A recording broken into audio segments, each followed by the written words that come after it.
December 21 மார்கழி 6 பாடல் 6 புல்லும் சிலம்பின. ராகம் சங்கராபரணம். புல்லும் சிலம்பின கான் புல்லரையன் கோயிலில் வெள்ளை விழிசங்கின் பேரரவம் கேட்டிலையோ.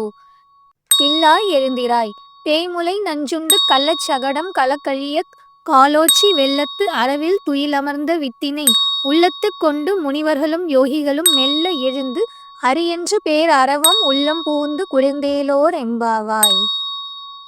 பாடலின் பொருள்: அன்பு தோழியே, நீ உடனே எழுந்திரு. பறவைகள் அதிகாலையில் எழுந்து கீச்சிடும் இனிய ஒலி இன்னும் கேட்கவில்லையா? கருடனை வாகனமாக கொண்ட எம்பிரானின் கோயிலில் வெள்ளை நிற சங்குகள் எழுப்பும் முழக்கம் காதில் விழவில்லையா? பேய் வடிவம் எடுத்து தன்னை கொல்ல வந்த பூதகி என்ற அரக்கியிடம் பால் குடிப்பது போல் நடித்து அவளது உயிரை பறித்தவனும், சக்கர வடிவில் வந்த சகடன் என்ற அரக்கனின் உயிரை குடித்தவனுமான கண்ணபிரானை யோகிகளும் முனிவர்களும் ஹரிஹரி என்று அழைக்கும் குரலுமா உன்னை எட்டவில்லை? உடனே எழுந்து இவற்றையெல்லாம் கேட்டு உள்ளம் குளிர்வாயாக. பாடலின் விளக்கம்: பூதகி என்ற அரக்கியை கம்சன் அனுப்பி வைத்தான். அவளை இம்சை செய்து கண்ணன் கொன்றிருக்கலாம். ஆனால் அப்படி செய்யவில்லை. அவனுக்கு பால் தந்து தாய் ஸ்தானத்தை அடைந்து விட்டாளே. அந்த தாய்மையை பாராட்டும் விதத்தில் அவளது மடியில் அமர்ந்து பாலை குடிப்பது போல் அமைதியாக உயிரை குடித்து அவளுக்கு மோட்சம் அளித்தான் எம்பெருமான்.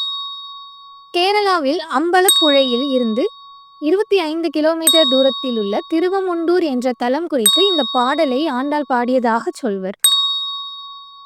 திருவெம்பாவை பாடல் 6.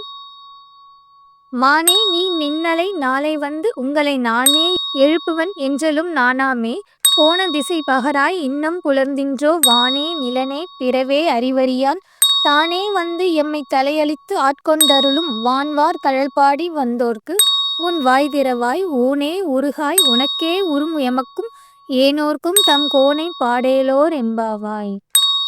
பாடலின் பொருள்: மான் போன்ற நடையை உடையவளே, நேற்று நீ எங்களிடம் உங்களை நானே வந்து அதிகாலையில் எழுப்புவேன் என்றாய். ஆனால் நாங்கள் வந்து உன்னை எழுப்பும்படியாகிவிட்டது. உன் சொல் போன திசை எங்கே? மேலும் சொன்னதை செய்யவில்லையே என்று கொஞ்சமாவது வெட்கப்பட்டாயா? உனக்கு இன்னும் விடியவில்லையா?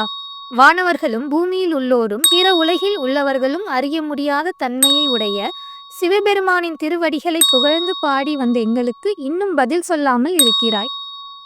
அவனை நினைத்து உடலும் உள்ளமும் உருகாமல் இருப்பது உனக்கு மட்டுமே பொருந்தும். எனவே உடனே எழுந்து நாங்களும் மற்றையோரும் பயன்பெறும் விதத்தில் நம் தலைவனை புகழ்ந்து பாடு. பாடலின் விளக்கம்: இறைவனை தனக்காக மட்டுமின்றி பிறருக்காகவும் வணங்க வேண்டும் என்பதை பாடல் அடிகள் உணர்த்துகின்றன. மேலும் வார்த்தைகளை விட செயலே உயர்ந்ததாக இருக்க வேண்டும் என்பதையும் இப்பாடல் சொல்கிறது. ஒன்றை சொல்லிவிட்டால் அதை செய்தே தீர வேண்டும். இல்லாவிட்டால் மற்றவர்களின் கேலிக்கு ஆளாகி தலைகுனிய நேரிடும் என்பது இப்பாடல் உணர்த்தும் தத்துவம்.